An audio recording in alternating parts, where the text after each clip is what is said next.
mavzumuz Is'hoqxon Ibrat va uning asarlari tahliliga bag'ishlanadi. Mashg'ulotimiz quyidagi rejalar asosida olib boriladi. Birinchi rejamiz Is'hoqxon Ibratning hayot yo'li deb nomlanadi. Ikkinchi rejamiz Ibrat ma'rifatparvar ijodkor sifatida o'rganamiz. Uchinchisi Is'hoqxon Ibratning matbuotchilik va noshirlik faoliyati haqida to'xtalib o'tamiz. Va keyingi navbatdagi rejamiz adabiy va ilmiy meros haqida gaplashib olamiz. Keyin oxirgi yakunlovchi rejamiz lug'at al-zina va jami-ul hudud asarlari tahliliga bag'ishlanadi. Demak, mana shu reja asosida bugun Is'hoqxon Ibrat faoliyati, ijodi va ilmiy merosi haqida to'laqonli asarlarida tahlil qilish ham qaratiladi. Demak, rejalar mustahkamlash uchun maxsus guruh tomonidan tayyorlab kelingan metodlar va shartlar bor. Har bir reja so'ngida ana shu metodlar va shartlar bajarilishi talab qilinadi. Demak, bugungi mavzumiz ana shu Ibrat hayoti va ijodi, ilmiy merosi, adabiy merosi haqida gaplashib olamiz. Qo'qon adabiy muhitining ma'rifatparvar ijodkorlaridan biri hisoblanadi va uning faoliyati doirasida shoirlik, olimlik, tarjimonlik, bir necha asarlar yozgan ijodkor sifatida bilamiz Ibratni va aynan Ibratning asl ismi Is'hoqxon bo'lib, Ibrat uning adabiy taxallusi hisoblanadi. Ibratning oilaviy muhiti ham aynan ijodiy muhit hisoblanib, bobosi To'raxon Maxtum afsus taxallusi bilan ijod qilgan. Otasi esa Junaydullo Xo'ja o'ziga xodim taxallusini tanlab ijod qilgan ijodkorlardan hisoblanadi va 18-asr oxirlarida To'raqo'rg'on va Mullakuding qishloqlarına bular Is'hoqxon Ibratning oilasi hijrat qilgan va aynan u Yassaviy avlodina mansubligi ham aytib o'tiladi va bu haqida Ibrat taxallusimdir Ahfodi Hazrati Sulton, Shuhratda Hoji To'ra, Mavodi To'raqo'rg'on deya o'zi yozib o'tadi. She'riyat bilan ham shug'ullangan. Va ularning oilasida Ahmad Yassaviy, Lutfiy, Navoiy, Jomi, Bedil, Mashraq, So'fonlarning asarlari o'qitilgan, ularga qiziqish katta bo'lgan. Va bolaning, ya'ni Is'hoqxon Ibratning sho'riga Qur'on tilovati, hadis shariflardan ma'lumotlarni singdirilgan. 1870-yillarning ikkinchi yarmida otasi Junaydullo Xo'ja vafot etadi. Is'hoqxon dastlab Xo'ja usuliga asoslangan maktabda ta'lim-tarbiya oldi va ammo onasi qizlar maktabida o'qib savod chiqaradi. Ya'ni aytib o'tilgandek, 3 ta ijodkordan ta'lim oldim aytilgan. Avvalgi vaqtdagi mahalla maktabida banda o'zim necha yilda 3 adab muallimda o'qib, oxiri savodim chiqmay, keyin o'z uyimizda joriy qizlar maktabida volidai marhumamda o'qib savod chiqardim.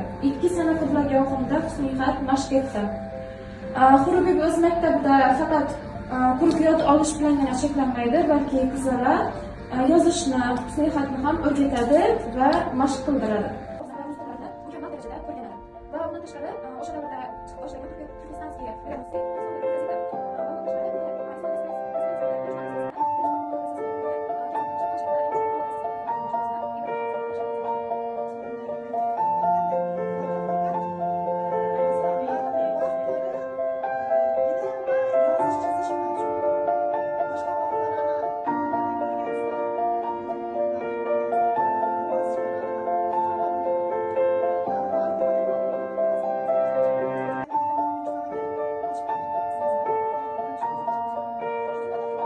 va stakan metodida shundattirib stakan solishlaringiz kerak bo'ladi bir-birini. Qaysi guruh birinchi bo'lsa, shunga to'g'ridan-to'g'ri 2 ball qo'yamiz. Ikkinchi bo'lgan guruhga esa savol beramiz. Agar savolga to'g'ri javob bersa 2 ball, guruhi bilan javob bersa 1 ball beriladi.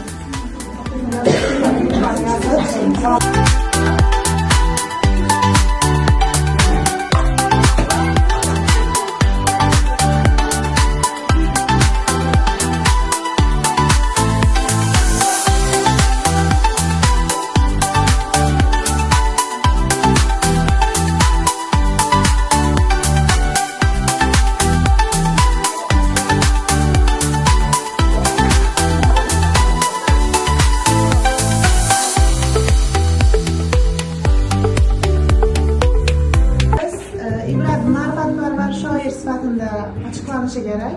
Qanday ma'rifiy yo'nalishda asarlari bor, shularni tahliliga qaratiladi. Is'hoqxon Ibrat Sharq mamlakatlarini ko'p safarlar olib borgan. Buni Sharq mamlakatlarini safarlatishini asosiy maqsadi onasi va umri davomida haj safarini aytib berishini, haj safarini olib borishini iltimos etgan. Onasining iltimosini qondirish uchun bo'lgan buni Sharq mamlakatlarini asosiy safari.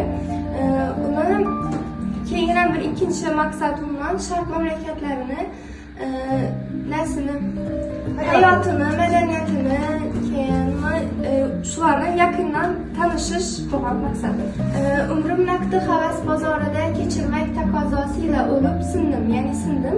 25 kechmish ekan havoyi taqozoyi muhtarama degan, ya'ni yozadi madaniyatlarni o'rganishga harakat etadi.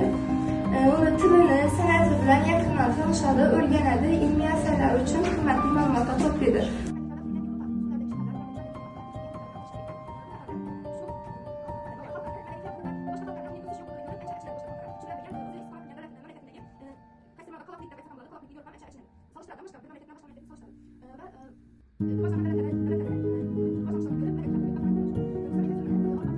Beradislari arkasında doğru yoki xatoni ko'rsatasizlar.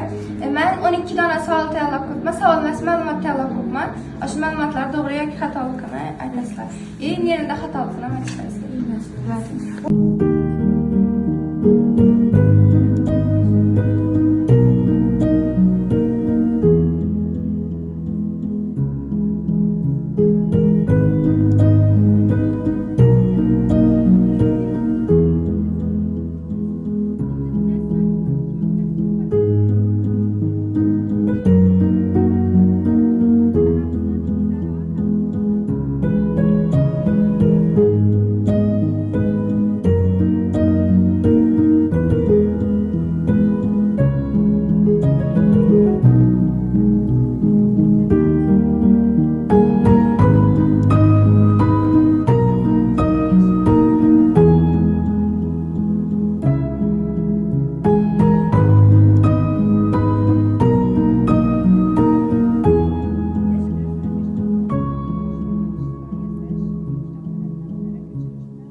faoliyati haqida gaplashib olamiz. 1907-yilda Is'hoqxon Ibrat Orenburgga boradi va Rizo Faxriddinning Sho'ro jurnali faoliyati bilan yaqindan tanishadi.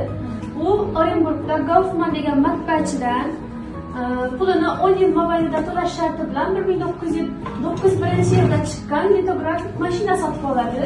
Is'hoqxon litografik mashina va xaritlarni katta mashaqqatlar bilan Orenburgdan Qo'qongacha poyezdda, Qo'qondan To'raqo'rg'ongacha tuyalar orqali olib keladi va 1905-yilda o'zi qurdirgan hammom o'rnida chopxona tashkil qiladi va buni matbai Is'hoqiya nomi bilan nomlaydi. Ilm ma'rifat tarqatish maqsadida aynan bu matbaa ham o'z faoliyatini ilm ma'rifat tarqatishdan boshlaydi va bu matbaada chiqqan birinchi kitob San'ati Ibrat kalami Mirrajab Bandiy deb nomlanadi va savod chiqarishga bag'ishlangan kitob hisoblanadi. U 1908-yilda bosmadan chiqariladi. Alladan ortiq publitsistik maqolalar muallifi, uning dastlabki maqola va she'rlari Turkiston viloyati gazetida nashrdan chiqqan. Alladan ortiq maqolalaridan taxminan 30tasi Turkiston viloyati gazetida chiqarilgan degan ma'lumotlar bor. Publitsistikasining asosini ham aynan ma'rifatparvarlik g'oyalari tashkil qilar edi. Toshkent jaditlari rahbarlik qilgan Taraqqiy, Tujjor, Sadoiy Turkiston, Al-Isloh gazeta va jurnallarida, Mahmud Xo'jabehudiyning Oyna jurnalida, Obidjon Mahmudovning Sadoiy Farg'ona gazetasida o'z she'r va maqolalari bilan ishtirok qilgan.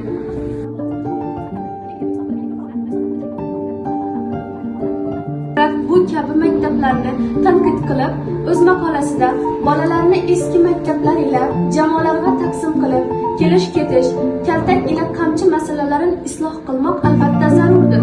Lekin o'qituvchi kitoblari mazkur eski kitoblar, o'qituvchi domlalar ham mazkur eski domlalar, maktablarida eski hasharot uyalari bo'lgandek, bu masalalar ming martalab isloh etilsa-da behuda va bekordir deb aytib o'tadi.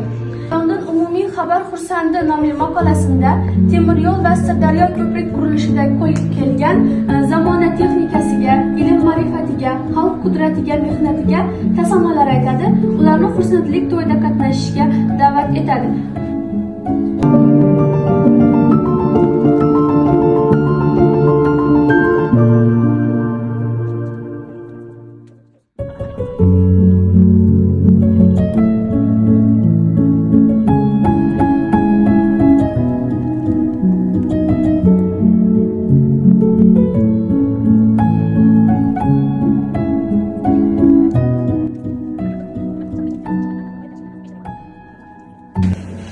Isoxon Ibratni bizgacha qanday ilmiy merosi bor? Shundan ular haqida gaplashamiz. Iste'dodli shoir. U uch tilni o'zbek, fors, arab tillarini juda yaxshi bilgan. Bundan tashqari, uni lug'ati Sina asarida 6 dana tilni arab, fors, turk, rus, hind tillarini o'zbekchaga ya'ni tarjima qilib, shu tillar bo'yicha lug'atlarni bergan. Uni zamondoshi shoir Muhsiniy ham uni sohibi devon deb ta'riflaydi, ya'ni uni asarlari bo'yicha Getadon bo'lsa, 1909-yilda o'z matbaasida Ilmi ibrat nomi bilan bosmadan chiqariladi. She'rlarning kichik qismlari. Ulardan tashqari shoirning katta o'g'li Abbosxon tomonidan 1910-yilda tuzilgan bayozga Ibratning 17 ta she'ri kiritilgan. Bu bizgacha yetib kelganlar. Yoshlik yillarida Alisher Navoiy asarlarini chuqur o'rganadi, uni g'azallarini naziralar bog'laydi. Masalan, bo'lib tur radifli g'azalni bog'laydiki, uni mazmunini aytib beraman. Bu Alisher Navoiy nomiga mansub. Bo'lib tur g'azalida u masalan o'zi avvalgi davrlardan kelgan g'azallarda shoirlar asosan gul, bulbul, yor, timsollarni berganlar va butun bir g'azalni ishqqa, muhabbatga bag'ishlab yozganlar. Lekin Isoxon Ibrat adabiyotida, she'riyatida kuzatishimiz mumkin bo'lgan asosiy jihatlardan biri, masalan, bo'lib tur radifli g'azalinda butun bir xalqni shu davrda, shu zamonada bo'lib turgan muammolarni va e'lon qilish shoirning ushbu hayotbaxsh mavzudagi sahar vaqti chaman ichra radifli g'azali ham mavjud. Mavzusidan chaman ichra, ya'ni bulbul xonishi yana narsalarda turib ko'rishimiz mumkin, ishqa taalluqlab turib, va bunda bulbul sahar vaqti gulzorda qizil gul ishqida afg'on chekadi. U gul ishqini shunchalik maski, hatto tikandan tikanga qo'naverib, bag'ri xon bo'lganidan ham e'tibor bermaydi va oxir oqibatda halok bo'ladi. Bulbul qilar afg'on sahar vaqti chaman ichra, qo'nar gul deb tikon uzra sahar vaqti chaman ichra, qilar bag'rini bulbul qon tikan uzra beray deb jon, bo'lur gul zavqidan qurbon sahar vaqti chaman ichra, o'shal bulbul bo'lur dog'lar chamanni gasht etar bog'lar, qizil gulni tilab yig'lar sahar vaqti chaman ichra, chiqar bulbulni afg'oni chaman ichra oqib qoni, tasadduq gul uchun joni sahar vaqti chaman ichra, muhabbat birla mast erdi ani yo'lida jon berdi, qizil guldan xabar so'rdi sahar vaqti chaman ichra.